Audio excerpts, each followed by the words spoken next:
মই প্ৰথমতে আপোনালোকলৈ অভিনন্দন জ্ঞাপন কৰিছোঁ। মোৰ প্ৰথম ল'ৰা জাহ্নৱ ডেকা। ইয়াৰ বৰ বলিষ্ঠ কণ্ঠ মই সৰুৰে পৰা জানো। আচলতে মই কেতিয়াবা ইয়াক উলিয়াই দিব লাগিছিল। আৰ্থিক দৈন্যতা বিভিন্ন সমস্যাৰ কাৰণে মই পৰা নাছিলোঁ। এইবুলি মই নিজেও তাৰ কণ্ঠৰ প্ৰতি সন্মান জনাই তাৰ ভৱিষ্যত চিন্তা কৰি মই সাংস্কৃতিক জগতত উলিয়াই দিয়াৰ কাৰণে মানস কৰি মই মোৰ ফালৰ পৰা মনোবল তাক প্ৰদান কৰিলোঁ। আৰু সেই অনুপাতেই মোক বিশেষভাৱে সহায় কৰিলে এই ক্ষেত্ৰত গীতিকাৰ সুৰাকাৰ ভৱেশ পৰাণ আৰু কৰিঅ'গ্ৰাফাৰ SK সমীৰণ।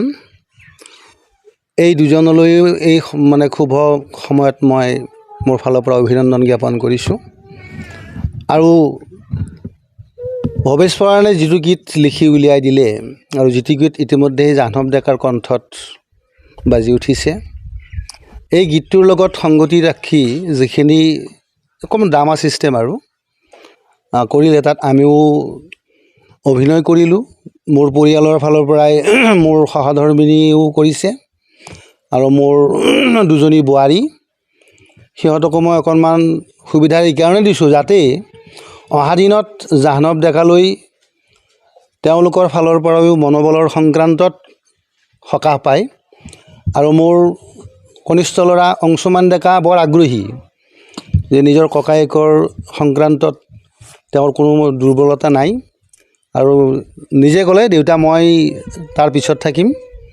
গতিকে সেই অনুসাৰেই বা সেই কথাখিনিকে আমি আগত লৈ আমি আগবাঢ়ি গ'লোঁ। ইতিমধ্যে গীতটো অসমৰ সমূহ ৰাইজে আমি আদৰি লোৱা বুলি ধৰি ল'ব পৰা হৈছে।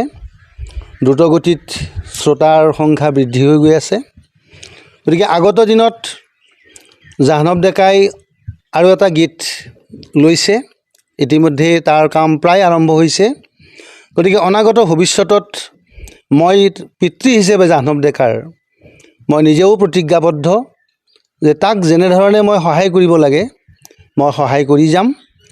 গতিকে এইখিনি কথা মই জাহ্নৱৰ লগতেই কৰিঅ'গ্ৰাফাৰ SK সমীৰণ, লগতে গীতিকাৰ সুৰাকাৰ ভৱেশ পৰাণকো মই নিজৰ ল'ৰাৰ দৰে কৰি লৈ সিহঁতক দায়িত্ব দিছোঁ যে যিকোনো প্ৰকাৰে জাহ্নৱ ডেকাক আগুৱাই লৈ যাব লাগে।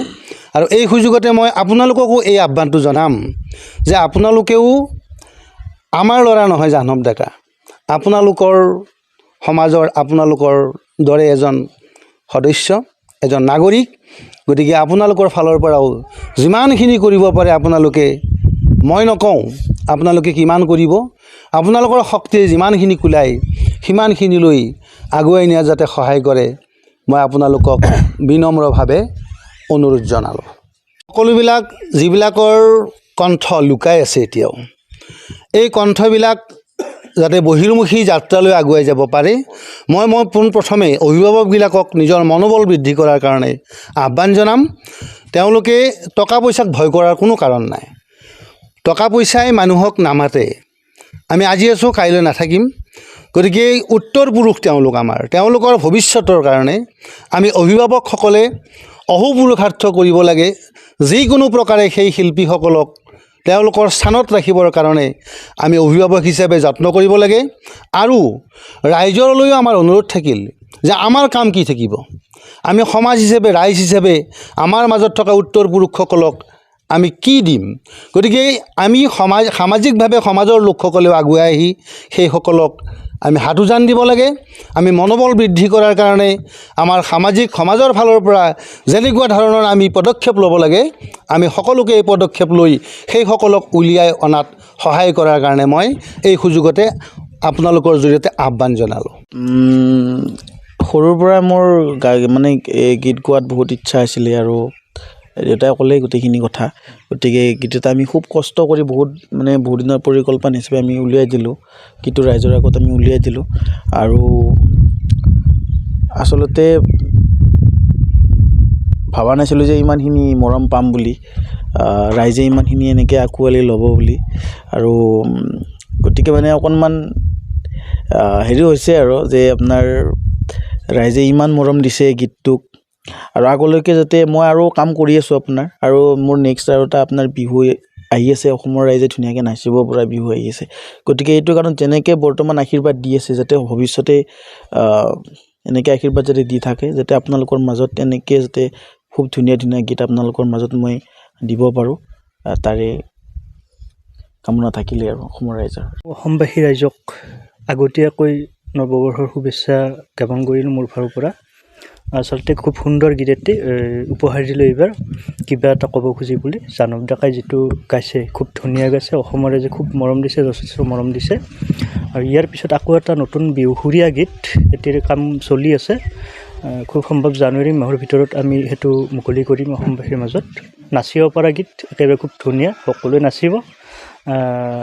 আৰু মৰম দিব জানব ডেকাক মৰম দিব ঠিক আছে বহুত ভালেই পাইছোঁ বিশেষকৈ এই চংটোত আপোনাৰ আমাৰ হিৰো আছিল আমাৰ সুব্ৰত দেউৰী আৰু আপোনাৰ এক্ট্ৰেছ আছিল প্ৰিয়ংকা শইকীয়া চ' গানটো কৰি খুবেই ভাল লাগিল আৰু ইয়াতে লোকেশ্যন কৰিছিলোঁ জাহ্নমহঁতৰ ঘৰৰ ওচৰতে আৰু খুব ধুনীয়া লোকেশ্যন আৰু চংটোৱে এটা মানে সুন্দৰ মানে গাঁৱলীয়া কনচেপ্ট বিচাৰিছিল চ' সেইটো হিচাপত মই আহি পেলাই ইয়াতে মই বিচাৰি পেলাই মই পালোঁ খুব ধুনীয়া এটা লোকেশ্যন পালোঁ চ' ইয়াতে কৰিছোঁ কৰি পেলাই মই মানে বহুত বেছি সুখী মানে মই যিখিনি বিচাৰিছোঁ সেইখিনিয়ে পাইছোঁ তো সেইটো কাৰণে মই বৰ্তাক ধন্যবাদ দিছোঁ জাহ্নৱৰ দেউতাক মোৰ বৰ্তা হয় চ' তেখেতক মই মোৰ ফালৰ পৰা ধন্যবাদ জ্ঞাপন কৰিছোঁ আৰু মই যিখিনি বিচাৰিছিলোঁ গানটোত সেইখিনিয়ে পাইছোঁ আৰু এটা আহ্বান থাকিল মোৰ ফালৰ পৰা অসমৰ ৰাইজক মানে যাতে এই গানটো আৰু বেছি যাতে আঁকোৱালি লয় মানুহে এতিয়া ভাল আদৰি লৈছে বাৰু ইয়াতকৈ যাতে আৰু যথেষ্ট মানুহে যাতে আৰু বেছি অলপ ভাইৰেল কৰি দিয়ক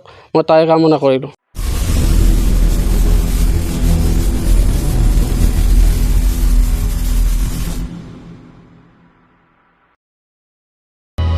অসমবাসী তথা ডিমৰীয়াবাসীৰ বাবে সুখবৰ কামৰূপ মহানগৰ জিলাৰ সোণাপুৰত স্থাপন ডিমছ হাস্পতাল এণ্ড নাৰ্ছিং হোম উপলব্ধ বিভাগসমূহ general medicine gynaecology general and laparoscopic surgery orthopaedic surgery paediatrics and neonatology palliative medicine pain clinic dermatology ENT urology দুৰ্ঘটনা আৰু জৰুৰীকালীন সেৱাৰ বাবে 24 ঘণ্টাৰ উপলব্ধ ডিমছ হাস্পতাল এণ্ড নাৰ্ছিং হোম অত্যাধুনিক সা সুবিধাৰে পৰিপূৰ্ণ ডিমছ হাস্পতাল এণ্ড নাৰ্ছিং হোমত উপলব্ধ digital X-ray 24 hours pathology ECG PAC clinic 24 hours RMO doctors ঠিকনা বৰঘাট সোণাপুৰ কামৰূপ মহানগৰ জিলা যোগাযোগৰ নম্বৰ 8009040080